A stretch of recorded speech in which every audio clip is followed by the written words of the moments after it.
Welcome back, everybody. Let's talk through chapter 4, lesson 9, entitled Comparing Relationships.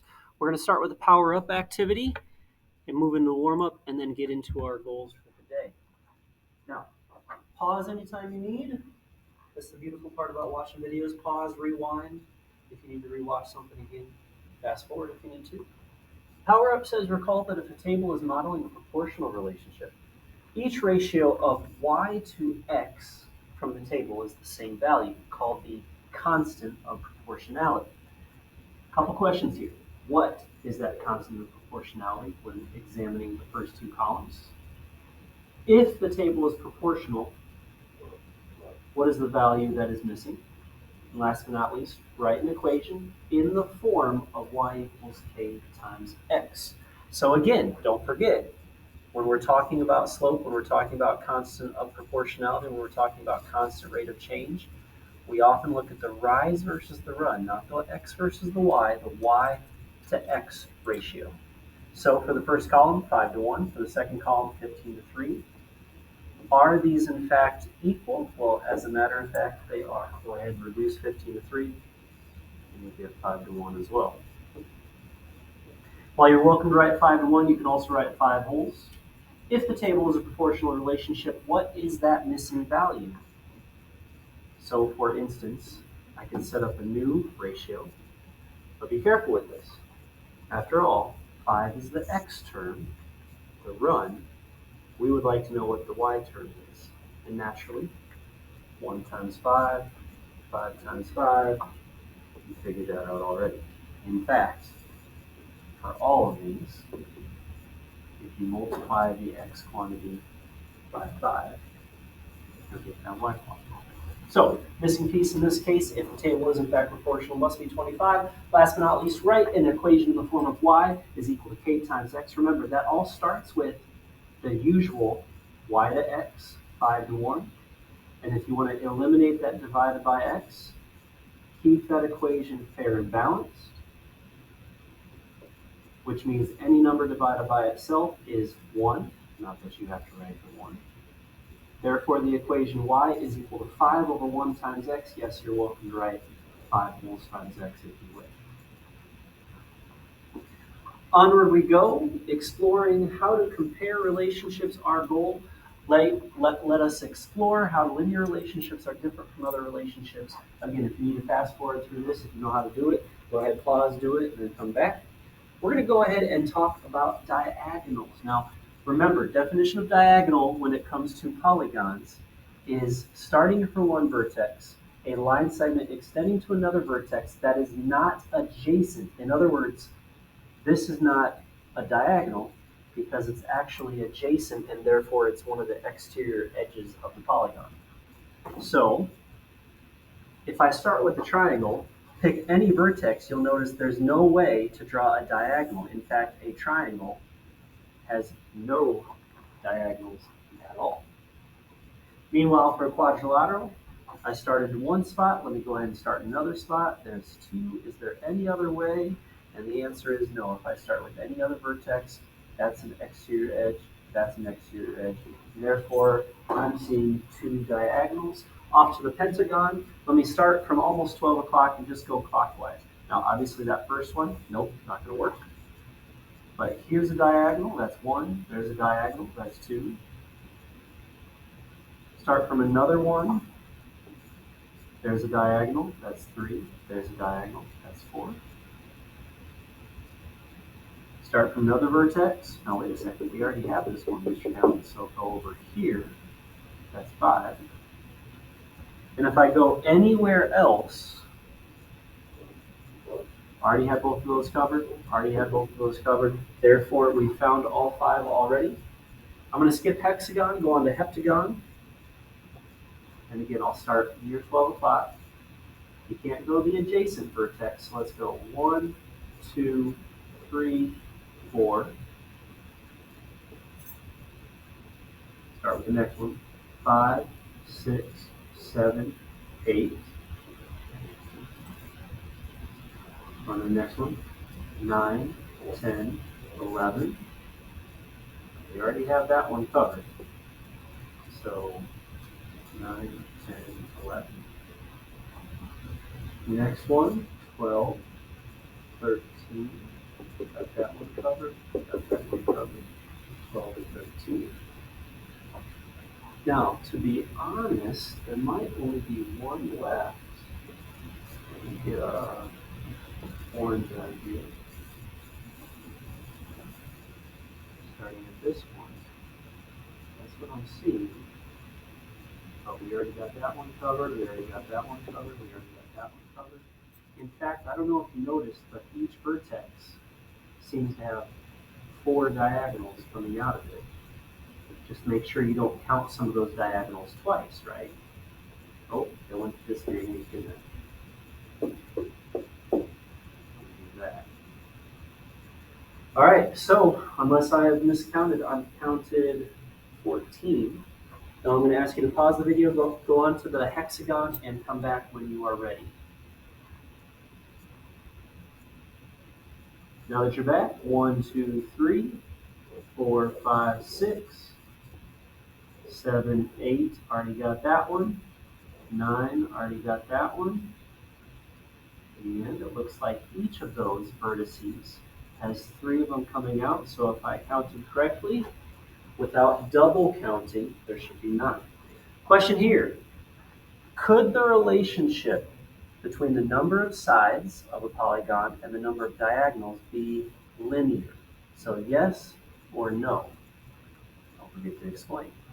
Now if I come back and I examine the relationship, it goes up 2 diagonals as we increase 1 more side. Then it goes up 3 diagonals and we increase 1 more side. And then 4, and then 5. Now folks, while that is a pattern, it's not a linear pattern. Think about it. Every time the number of diagonals gets a little higher, it'll be some kind of curvy or non-linear relationship. Therefore, could that relationship be linear? No.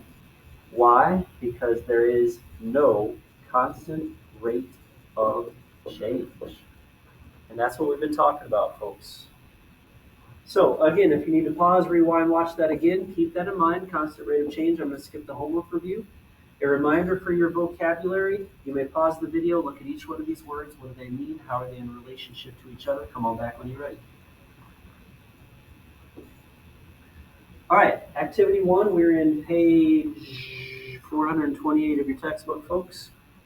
Why don't you go ahead and pause, preview those next couple pages, read all the problems, and come on back when you are ready. All right, so we're going to kind of go through this a little more quickly than we would normally so that this video isn't ridiculously long.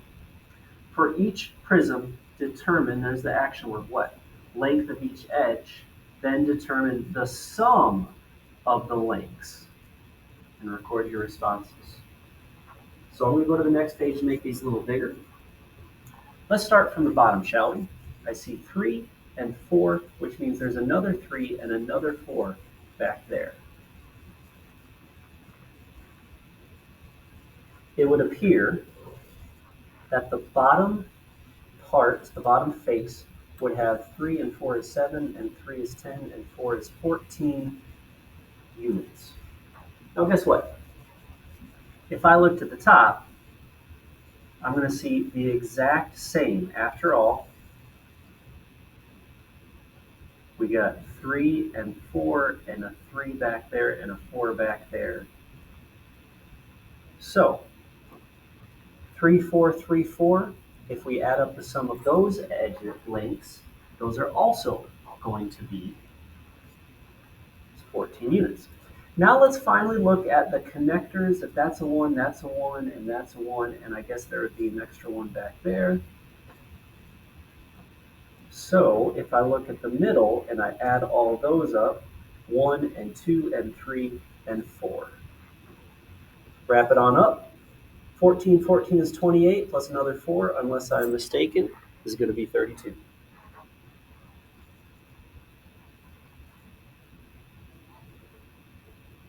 Let me go ahead and wrap up with the other 3. P.S. Notice there will be a place for any prism, and we're going to make it side length X. So in case you're wondering why I put this extra picture in here, that is why. Oh, This is very interesting. It has the same base, again, with 3, 4, 3, and 4, 14 units. It has the same top face, again, with side lengths 3, 4, 3, and 4, for another 14 units. However, it would appear that finally the verticals are different. There's a 3, there's a 3, there's a 3, and in the back is another 3. So, as long as I didn't make those too big, which it looks like I did, make them a little too big. Now the height is 3. So if I count up the length of all those together, 3, 6, 9, and 12. Sum of those, 14 and 14 is still 28, plus 10 is 38, plus 2 is 40. So first we had 32, then we had 40, which made sense because the height was bigger, thereby extending the sum. Next one is going to sound a little familiar to you. Again, 3, 4, 3, and 4. Sum of those 4 edge lengths are 14. And naturally, 3, 4, 3, and 4 for another 14. Now let's look at the middle this time. This time we have only 1/2, 1/2, 1/2, and 1/2. So if I put those down there with a side length of 1/2, 1/2 is another 1, and another 1 for 2. Add those up, 30. And last but not least, well, you guys already realize what's coming, don't you? We continue to have a base of 14, another face with 14, and it's really only the height lengths that will be different. X, X, X, and another X. Get rid of that guy. So if I bring that down, here's X, there's a second X, and a third X, and a fourth X, which means if I were to take the sum of those side lengths, 14 together with 14 together with 4x, I could combine my like terms and simplify that down to an algebraic expression. So the lengths would be 32, the sum of the lengths 32, 40, 30, and 28 plus 4x. We go in the wrong direction. 32, 40, 30. And then the same 14 and 14, 28 over and over again, this time with an addition of 4 altitudes of x. All right, now we're going to use the same possibility, the same shapes, but we're going to be looking at surface area of each prism. This might take a little longer. So again, I'm going to go to the next screen, and I'm going to look at the surface area of each prism, whose heights are going to be same bases, 3 by 4 base, but now the heights are going to be 1, 3, 1/2, and x.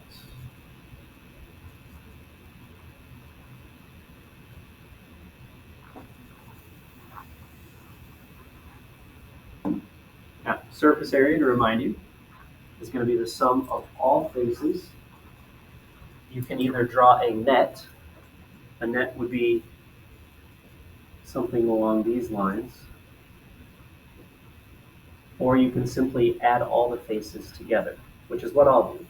So the first thing I'm going to do is I'm going to look at that bottom,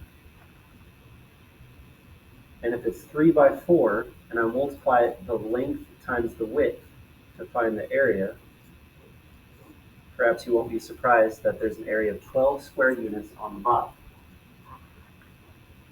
Naturally, if I look at the top face, that also is a 3 by 4, or 12 square units. In fact, I'm going to go ahead and group those together. And in case we need those for other pictures, I'll just infinitely phone. It really, once again, we find it to be the side faces that matter. Now, if I have a 1 by 3 rectangle, and then a 1x4 rectangle, well, that's going to have an area of 3. That's going to have an area of 4. But there's also another one in the back that is 1x3. And another one on the left that is 1x4. So if I put all those red faces together, 3 and 4 and 3 and 4, that would equal a total of 714. Let's add up every one of those areas together. 12, 12, 12 is 36, plus another 2 is 38 square units. Pause if you need to, rewind. But here we go. If I look at the next one, it's still going to have a bottom face with an area of 12. It's still going to have a top face with an area of 12 square units. Now, these are a little different. I might have to shrink this and make this a little smaller. This 3x3 comes with an area of 9, but wait a second. There's going to be another one in the back that is also 3x3. In other words, we have 2 squares with area of 9 square units. Now take a look at this side face, which is going to have dimensions of 3x4. Sorry, they got squished a little bit. So 4 units along that, 3 units tall. But if there's one on the right, there's another on the left. So we have another 12 square unit rectangle. Put all those together, 12 and 9 and 12 and 9, and all the side faces would add up to 42. Add those. 66 square units. That additional height really made a difference when it comes to surface area. All right, speaking of height change, let's go on to prism C.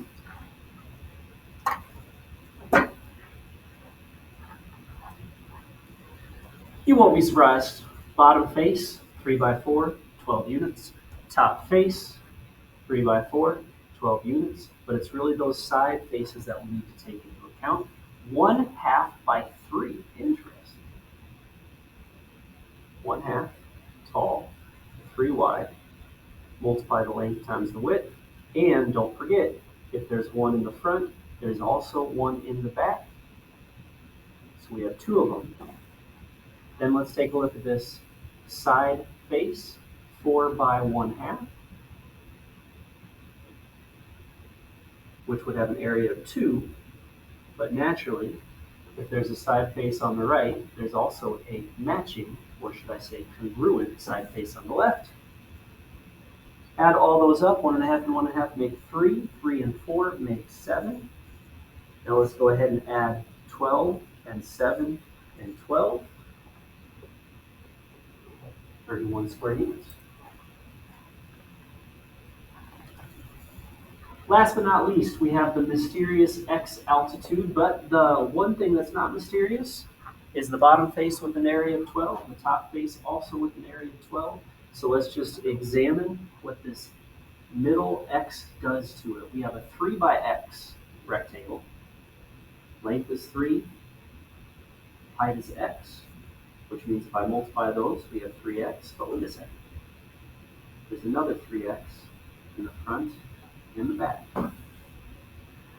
Meanwhile, speaking of congruent rectangles, 4 by x, which gets us an area of 4x, and yes, folks, there'd be another congruent one over on the left. So, what we need to do now is add 12 and another 12 with 3x, 3x, 4x, and 4x. Naturally, because we have some like terms here, 12 and 12, 24 is a constant term, but let's put all those x's together.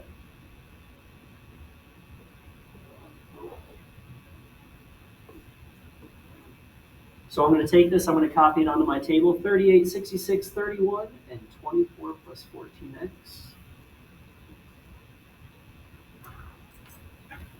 38, 66, 31, and 24, together with 14x's.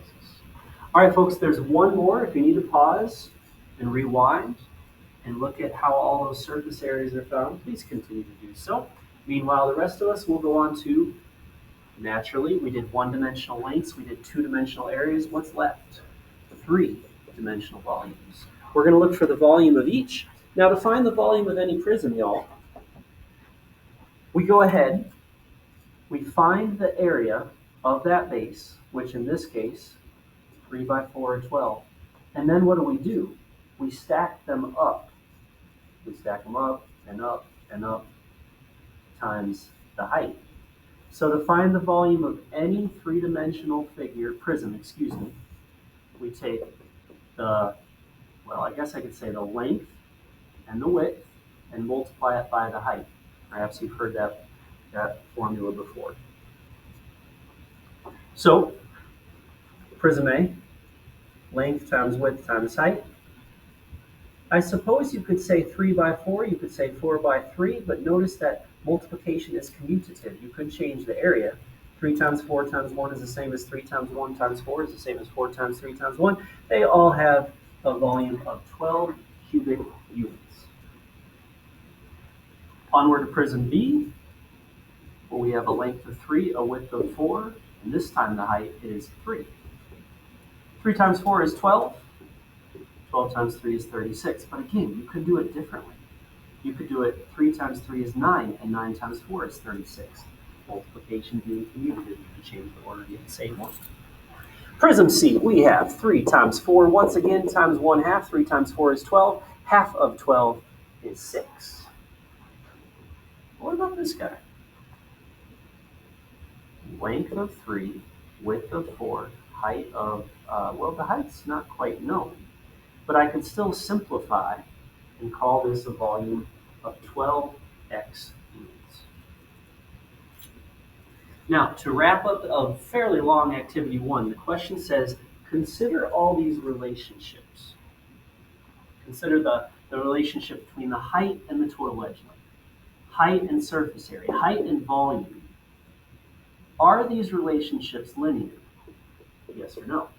And then explain. Now, if I put all those together in a back-to-back, something like that, I want you to look at this table, pause your video, I want you to make a prediction. Is the edge length, the total edge length to height linear? Yes or no? Is the total surface area to height linear? Yes or no? And lastly, volume, linear or non-linear? When you're ready, come on back. So the first thing I'm going to look at is the edge length. I notice this goes up 8 as this increases 2. And what is 8 over 2? That's 4. This goes down 10. Now don't freak out. Just follow me for a second. This goes down 2.5. Now, guess what negative 10 divided by the opposite of 2.5 is? The opposite of a negative is a positive. 10 divided by 2.5, still 4. Shucks, you could have even gone from 30 to 32. I know that's weird. Go backwards. How does that change? How does that change? 1/2. And guess what 2 divided by 1/2 is? So ladies and gents, the relationship between total edge length and height is linear. Why? Because it increases 2 units for every 1 unit that the height increases. Okay. Pause if you need, go back and rewind. Let's talk about surface area and let's look at those.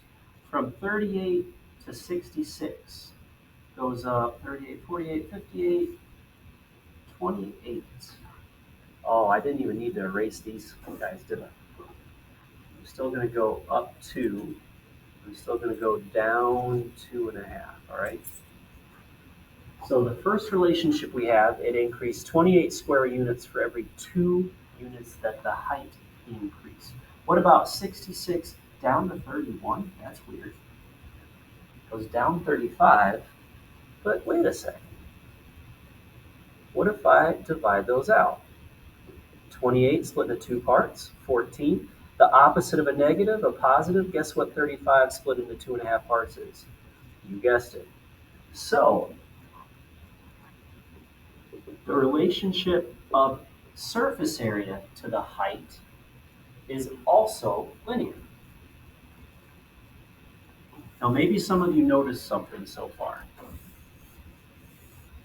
We'll come back to it, but I'll give you a tip. Look down here and decide if it's linear or not. Let's wrap it up with one more. Volume. This goes up 24. So compare 24 increase to 2 increase. What about this? This goes down 30. So compare a decrease of 30 to a decrease of 2.5. The opposite of a negative is a positive. 30 to, oh my goodness, look at that. In other words, folks, every one of these relationships would have been linear. Why? Because there is a constant rate of change. And perhaps you notice, while this started with 0, it goes up 12 every x. Perhaps you notice, while this started with 24, it goes up 14 for every x unit that is created as the height length. And this one, of course, you guessed it, while it starts with that 28 at the bottom and the top, it goes up 4 every unit. In other words, they all have a constant rate of change, 12 per x, 14 per x, and 4 per x. Whew, that was a long activity, and yes, that would have taken quite a bit of class time. Now, what I'm going to ask you to do, if you'd like, is pause, take a break. You can even look at 1 or 2 homework problems, but then we're going to come back and we're going to see, can you put this together? If I give you these series of relationships, can you spot which one is linear, which ones, are linear, which ones might not be linear? So go ahead, pause for about 3, 4, 6 minutes at the most. Come back when you're ready and we'll say which one's linear, which one's not. Pause and come on back when you're ready. All right, folks, the first thing I'm going to do is remind you that every square is a rectangle, but not every rectangle is a square, right? All squares are rectangles, but not every rectangle is a square. In the same manner, if it's proportional, it's automatically linear. But even if it's not proportional, it could still be linear. We got to watch out for that. So the reason I do that is because the first thing I'm going to do is I'm going to check if it's proportional. For instance, 45 divided by 1, 45. 90 divided by 2, 45. 180 divided by 4, 45. Yeah, you guessed it. Therefore, because this is proportional, it is automatically linear. Card 1, put that in the linear pile. On the other hand, check out card 2. Okay, 7 to 2, 3.5. Let me move that to blue to make it a little more visible. But guess what? 11 to 5, not 3.5. Let me keep it as mixed numbers. 11 to 5, 2 and 1/5. 15 to 8, 1 and 7/8.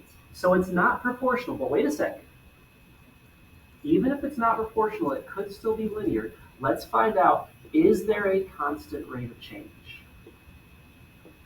Goes up 3, goes up 3. Well, that looks good, but let's take a look at the distance. For every 3 hours, the miles increase 4. For the next 3 hours, the miles increase 4. For the next 3 hours, the miles only increase 2. Boom! Not only is this not proportional, it is not linear. Why is it not linear? No constant rate of change. The rate of change differs from one to the next. Onward, again, pause if you want now that you learned a little something and come back when you're ready. Checking the ratios, 4.5 to 1, 4.5, but 8 to 2 is only 4. Okay, so it's not proportional, but let's still take a look. Is this linear or not?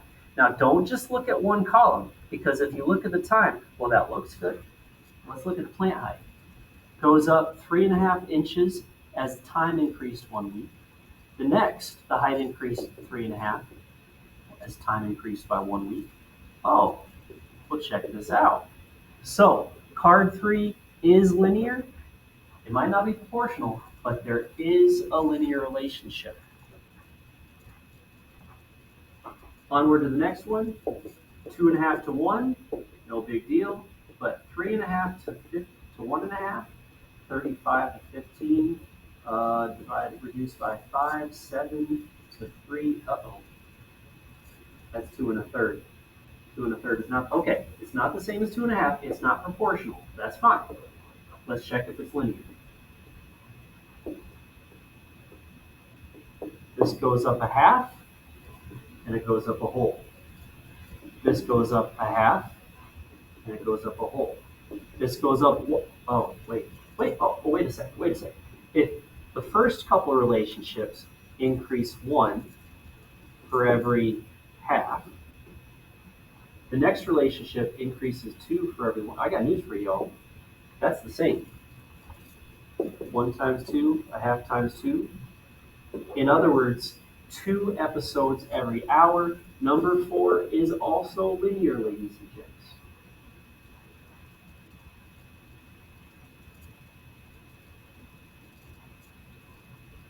Last but not least, pause if you need. Otherwise, come back when you're ready. 2 to 1, 8 to 2. Okay, that's not proportional. Let's check if it's linear. An increase of 6 bacteria in the first hour. An increase of,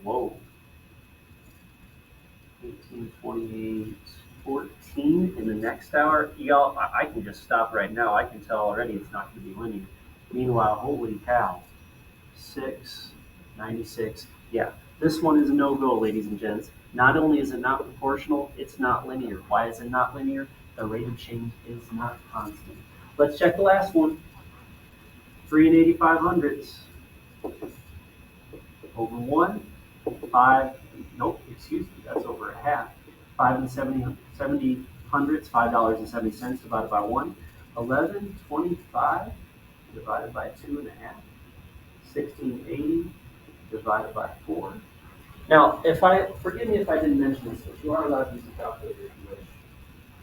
I find it to be appropriate to it. Now, the easiest one's going to be $5.70 divided by 1. Let's go ahead and just divide any of those other ones out. If I divided $3.85 divided into a half segment, nope. That's going to be $7.70, which is not the same as $5.70. Okay, so it's not proportional, but is it linear, yes or no? Increase of 5/10, an increase of 1.5, an increase, yikes. Well, let's just look at piece by piece. $5.70, take away $3.85, $1.85, an increase of $1.85 for a half pound increase. Our question here, little question mark, what's the next relationship going to be? From 5.70 to 11.25, an increase of $5.55 or 1.5. And then from 11.25 to 16.80, another $5.55. Let me just go ahead and divide that by 1.5. $3.70 increase per pound. Those two are the same. What about the last one? $1.85 divided by a half. Oh, look at there. And so, folks, this is a linear relationship. There is a constant rate of change. Therefore, if you are splitting these up, you should have found card 1s, 3, 5, 4, and 6 were all yesers, and 2 and 5 was a no. I believe the rest of the activity asks you to determine the rate of change for each. Shucks, I hope you'll forgive me. I did find it, 45 miles per hour. Notice miles to hours, miles to hours, miles per hour. Next one did not have a constant rate of change. This one seemed to increase 3.5 what? 3.5 inches for every 1 week, 3.5 inches per week. Next one was also linear, 1 episode for every half hour, or 2 episodes per hour. Number 5 was not linear, but number 6 was, and again, we found it to be 370 watt per watt. I always help myself by writing the units, or I try to write the units this way. Now look at that. I guess I could write the dollar sign, or I could write $3.70 per pound. So pause, watch that ridiculously long video if you want. Slow it down, speed things up. Just notice, what is the most important piece of this lesson? You saw linear relationships, constant rate of change. Maybe they are proportional, maybe they're not. Sometimes